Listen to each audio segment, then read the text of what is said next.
Hello friends, મેં હું અનિતા સુરસી. આજે આપણે ટેસ્ટી એકદમ મસ્ત યમ્મી ચાટ બનાવીશું.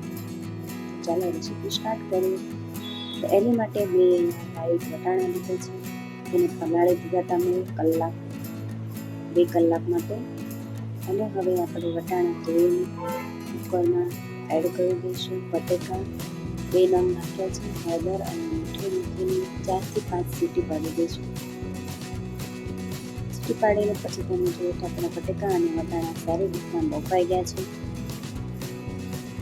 અને બટેકાની છાલ કાઢીને આપણે વટાણા સાથે જ એને મેશરથી મેશ કરી નાખીશું. અંદર પાણી નાખીને રગડાની કન્સિસ્ટન્સી બરાબર કરી લઈશું. અને મીઠું, હળદર પાવડર, ધાણા જીરું પાવડર નાખીને 5 થી 6 મિનિટ માટે કૂક કરી નાખીશું.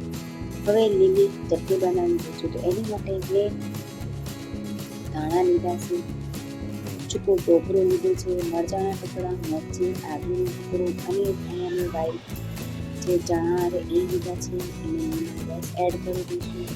પાણી નાખીને થીક એવી ચટણી આપણે તૈયાર કરી દઈશું.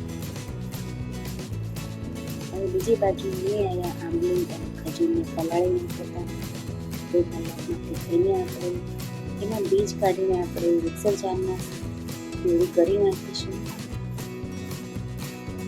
હવે એક કડાઈમાં આપણે આ પ્યુરી એડ કરીને તેને ઉકળવા માટે મૂકી દઈશું. એની અંદર ગોળ નાખી દઈશું, કાળા મરી પાવડર, સંચળ પાવડર અને કાશ્મીરી લાલ મરચું પાવડર અને શેકેલા જીરાનો પાવડર નાખીને ઉકળવા દઈશું. અને ફ્રેન્ડ્સ, આ ચટણી એકદમ ટેસ્ટી અને યમ્મી બને છે. તમે આ રેસીપી જરૂર ટ્રાય કરજો.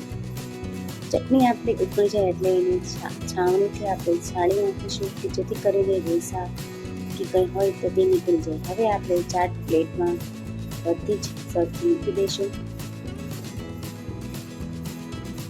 તમે આ એક ચાટની રેસીપી જરૂર ટ્રાય કરજો. તમને આ રેસીપી એકદમ ટેસ્ટી, યમ્મી અને ખટ્ટી મીઠી એકદમ ચોમાસામાં મજા આવે એવી ચાટ છે. તમે આ રેસીપી જરૂર ટ્રાય કરજો. ટેસ્ટી એવી ચાટ બને છે. હવે આપણે કાચી કેરીના ટુકડા નાખી દઈશું. લીલી ચટણી એડ કરી દઈશું. આંબલીની ચટણી એડ કરી દઈશું.